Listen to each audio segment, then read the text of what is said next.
Hello, welcome back to another video. Today I'm going to share with you how I was able to move a 20-foot shipping container with little to no cost and not hiring a third party to pick it up for me. Obviously, safety first. Don't haul this unless you know what you're doing, and follow your state laws as far as weight sizing for road permits.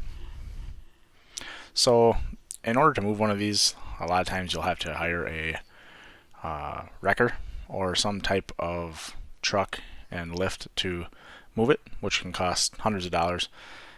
We rented this trailer. Basically, it's a tilt bed trailer with a 16,000 pound winch on the front.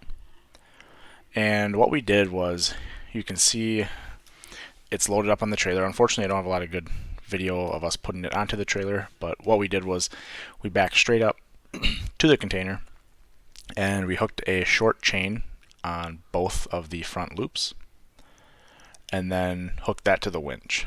So you're going to need a small chain, and then once you start winching this up onto the trailer, if you're not on perfectly flat ground, you will also need something to move the container left to right because it will slide a little bit. We had a forklift on site, so it was fairly easy. You could use a skid steer tractor.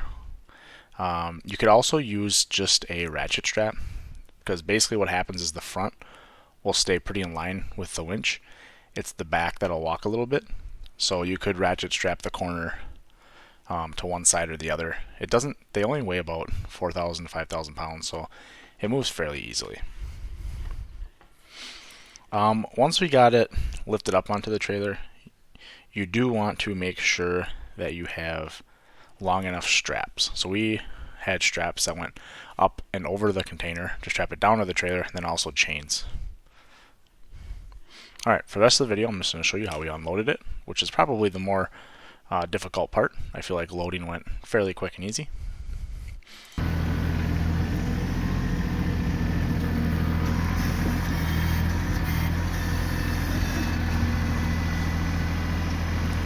Here we're just leveling the ground out to make it flat in preparation for unloading.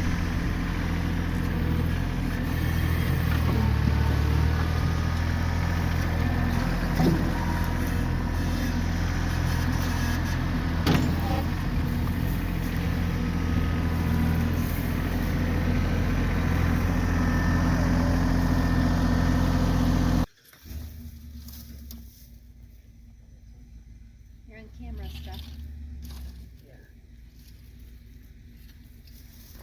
Look at her checking out the big truck. Hi. Hi, big truck. Come to mom.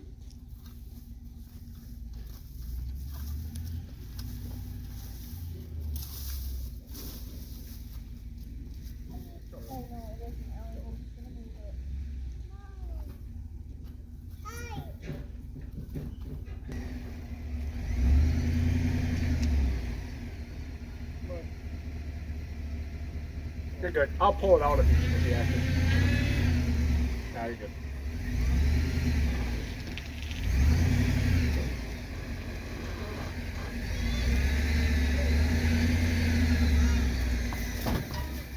Ow. You alright?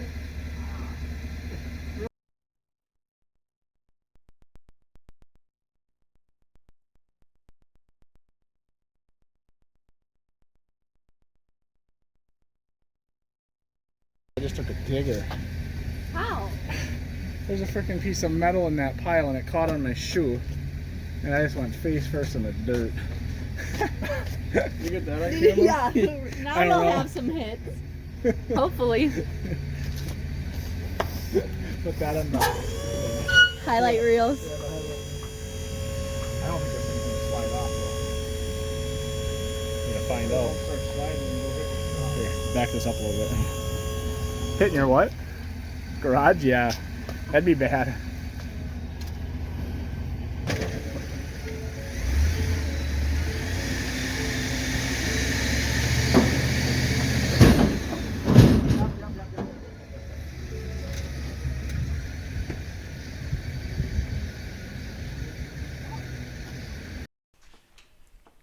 Okay, so at this point we basically got the ground level and we were ready to unload. So we tilted the tilt bed trailer up. The container started to fall off, so we stopped at that point. The reason why we stopped is we then tilted the trailer back down, so you could see we had blocks on the ground there. We put the blocks underneath the container. The reason for doing that is we wanted airflow under the container, and then also a good way to re-level your container afterwards is you can put a car jack under it and basically put each corner as high as you'd like it, which is very easy. So here we'll show you how we blocked up the back when we let the container down. And you do not have to be exact on this. We thought we did when we first were unloading it, but you definitely do not. Just put blocks basically anywhere. That way you can get the car jack under and adjust it later. Another thing you'll see is we did strap the container to a tree, although I don't think this is actually needed. Once it starts sliding, it does slide very easily, and I actually think it hurt us because it started to pull the container off the trailer sideways, which you'll see in the next clip, and we readjusted accordingly.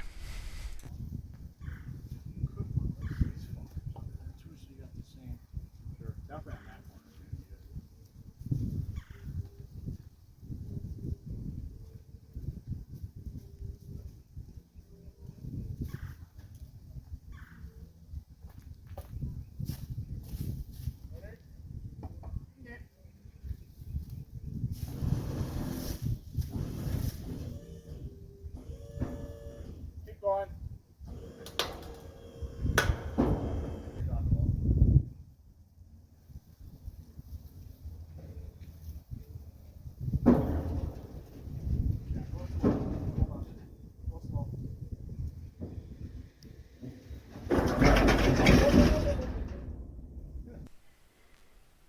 Okay, so as I mentioned, the container started sliding sideways.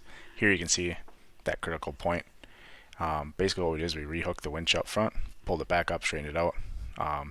So a lesson learned here, keep the winch hooked on the front when you're backing up and have someone let the winch out as the container is falling off the trailer, just to make sure everyone is safe and the container does not go rolling off the side.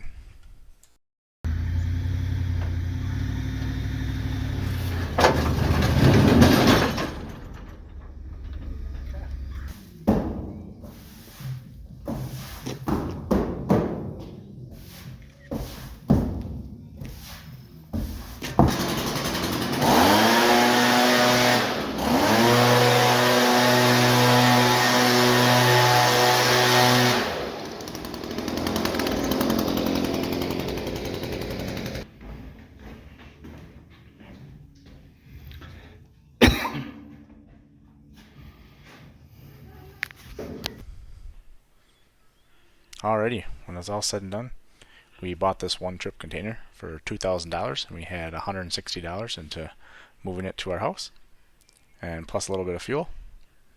Hopefully this video helps you out, and thanks for watching.